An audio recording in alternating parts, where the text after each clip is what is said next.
మన ఏలూరు మహిళా పోలీస్ స్టేషన్లో క్రైమ్ నెంబర్ 106/2025 కేసులో ఒక ముద్దాయిని అరెస్ట్ చేయడం జరిగింది. ఇతని పేరు వెంపటి జస్విన్, తండ్రి పేరు వచ్చి బాబు. ఇతని ఏటుగట్టు జేవియర్ నగర్లో ఉంటారు.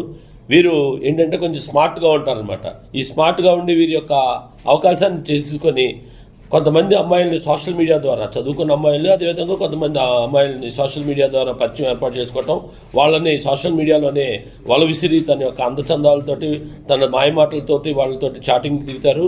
అదేవిధంగా వాళ్ళతోటి న్యూడ్ కాల్స్ చేయించుకుంటారు. వీరు చేయించుకొని ఈ న్యూడ్ కాల్స్ని వీరు రికార్డ్ చేస్తారనమాట. రికార్డ్ చేసిన తర్వాత కొన్ని రోజులు పోయిన తర్వాత వీరు ఏం చేస్తారంటే వాళ్ళకి ఫోన్ చేస్తారు. నీ పలానా రోజు నాడు మాకు కాల్స్ ఉన్నాయి, మీ అమ్మ నాన్నకు చెప్తాను, నీ పరువు వీడుస్తాను, లేకపోతే నేను ఇట్లా వాట్సాప్లో పెట్టి కానీ ఇతర సోషల్ మీడియా వేదిక ద్వారా మిమ్మల్ని అల్లరి చేస్తాను, మీ ఫ్రెండ్స్ కానీ నేను బ్లాక్మెయిల్ చేసి వాళ్ళ దగ్గర ఉన్నటువంటి బంగారము, అదేవిధంగా డబ్బులు ఇవన్నీ కూడా వసూలు చేస్తాం అనేది తన నైజం.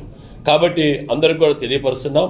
ముఖ్యంగా ఇతను ఇలాగా చాలామంది అమాయకులైన ఆడపిల్లలందరూ కూడా హెచ్చరిస్తున్నాం, అలానే విజ్ఞప్తి చేస్తున్నాం.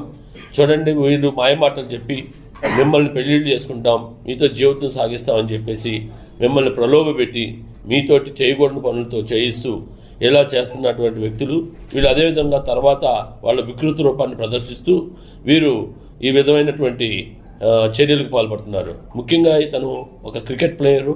ఇతను ఆడదాం ఆంధ్రాలో కూడా ఇతను బహుమతి పొందిన వ్యక్తి. అలాంటి వ్యక్తి ఇతను తన యొక్క క్రీడా నైపుణ్యంతో పాటు దీని యొక్క ఈ వికృతమైన నైపుణ్యాన్ని కూడా ప్రదర్శించి అనేక మంది అమ్మాయిల్ని ట్రాప్ చేయటం, వాళ్ళ మాయమాటలు చెప్పడం, ఇతను ఈ స్మార్ట్నెస్ కొంత చూపించి ఓవర్ స్మార్ట్గా ఇతను ఈ అమ్మాయిలు ట్రాప్ చేయడంతో పాటు వారిని ప్రలోభ పెట్టి వారితోటి ఈ న్యూడ్ కాల్స్ చేయించుకోవడం జరుగుతుంది. తర్వాత తద్వారా ఇతను వాళ్ళ బ్లాక్మెయిల్ చేస్తూ, బెదిరిస్తూ వాళ్ళ దగ్గర డబ్బులు వసూలు చేయటం, అదేవిధంగా ఈ విధంగా బంగారం, ఏం డబ్బులు లేకపోతే మీ దగ్గర ఉన్న బంగారం ఇవ్వండి, మీరు పెట్టుకున్న ఇవన్నీ ఇవ్వండి అని చెప్పేసి బెదిరించి వాళ్ళతో తీసుకోవడం జరుగుతుంది. కాబట్టి అందరికీ చెప్తున్నాం, ఎవరైనా ఇలాంటి వ్యక్తులు బారిపడినా మిమ్మల్ని గోప్యంగా ఉంచుతాం, మీ సమాచారాన్ని గోప్యంగా ఉంచుతాం. మీరు కనుక ఇలాంటి బాధితులు ఉంటే మాకు వాట్సాప్ కాల్ చేసి కానీ లేదా 112 కాల్ కానీ మీరు కంప్లైంట్ ఇవ్వండి. ఇమీడియట్గా ఇలాంటి దుష్టుల మీద మేము చర్య తీసుకుంటాం, కఠినమైన చర్యలు తీసుకుంటాం. మీ పేర్లు కానీ మీ వివరాలు కానీ ఎట్టి పరిస్థితుల్లో బయటకు రానియమని ఈ విజ్ఞప్తి చేస్తున్నాం. దయచేసి ఎవరు కూడా మీరెవరు కూడా మీ హద్దులు దాటి ప్రవర్తించొద్దని, అదేవిధంగా ఎలాంటి మాయమాటలు చెప్పినటువంటి వాళ్ళ యొక్క ఆకారపు ముసుగులో పెట్టుకుని ఇలాంటి దౌర్భాగ్య పనులు చేస్తున్న వ్యక్తులపై మేము కఠినమైన చర్యలు తీసుకుంటాం. దీంట్లో ఎటువంటి ఇది లేదు. కాబట్టి అలా మోసం